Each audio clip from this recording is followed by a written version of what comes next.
नमस्कार दोस्तों। आज हम आपको एक बहुत ही अद्भुत और रहस्यमयी कथा सुनाने जा रहे हैं।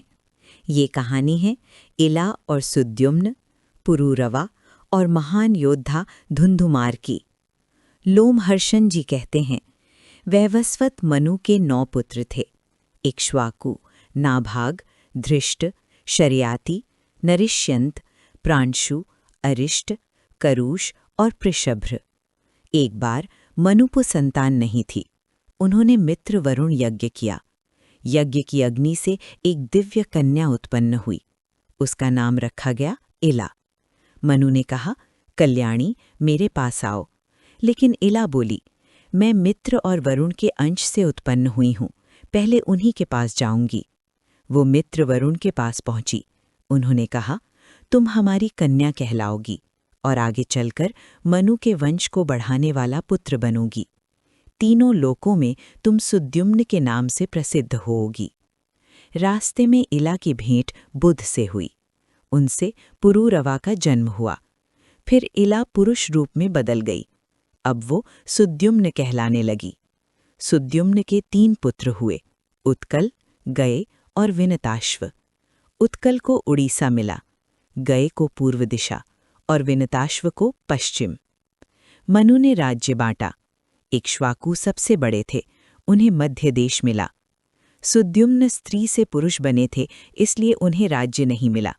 वसिष्ठ के कहने पर उन्हें प्रतिष्ठानपुर मिला और उन्होंने वो राज्य अपने पुत्र पुरूरवा को दे दिया। इसीलिए वे इला और सुद्युम्न दोनों नामों से प्रसिद्ध हुए। धुंध दैत्य और धुंधुमार। इक्ष्वाकु वंश में आगे चलकर एक महान राजा हुए, कुवलाश्व। उनके 100 पुत्र थे। वे सब पराक्रमी और धर्मनिष्ठ थे। एक दिन महर्षि उत्तंक आए। उन्होंने कहा, राजन, मेरे आश्रम के पास धुंधु नाम का दैत्य है। वो बालू में छिपा रहता है, सांस लेता है तो भूकंप आ जाता है। आप ही उसका वध कर सकते हैं। कुवलाश्व युद्ध को तैयार हुए। भगवान विष्णु ने उनमें अपना तेज प्रवेश कराया। वे पुत्रों के साथ पहुंचे। बालू खोदी गई। धुंधु बाहर आया। उसकी आग से 97 राजकुमार भस्म हो गए। लेकिन कुवलाश्व डटे रहे। उन्होंने योग बल से जल पी लिया और दैत्य को मार डाला। तभी से वे धुंधुमार कहलाए। वंश आगे बढ़ता है। धुंधुमार के 3 पुत्र बचे। उनसे आगे राजा हुए हर्यश्व, निकुंभ, सहताश्व। उनके वंश में प्रसेनजित जन्मे, फिर युवनाश्व और उनसे जन्मे महाराज मांधाता। वे त्रिभुवन विजेता थे। उनकी पत्नी थी बिंदुमती। उनसे 2 पुत्र हुए, पुरुकुत्स्थ और मुचुकुंद। उनसे आगे वंश चलता रहा और अंत में जन्म हुआ सत्यव्रत। वो बुद्धि से भटका हुआ था। उसने अधर्म किया। पिता ने उसे त्याग दिया। वो चांडालों के साथ रहने लगा। इसी समय अकाल पड़ा। महर्षि विश्वामित्र का पुत्र बेचा जा रहा था।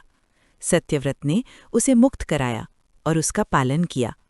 वही बालक आगे चलकर गालव कहलाया। ये कथा हमें बताती है कि भाग्य, तपस्या और धर्म कैसे पूरे वंश की दिशा बदल देते हैं। अगर आपको ये कहानी अच्छी लगी हो तो वीडियो को लाइक करें, चैनल को सब्सक्राइब करें।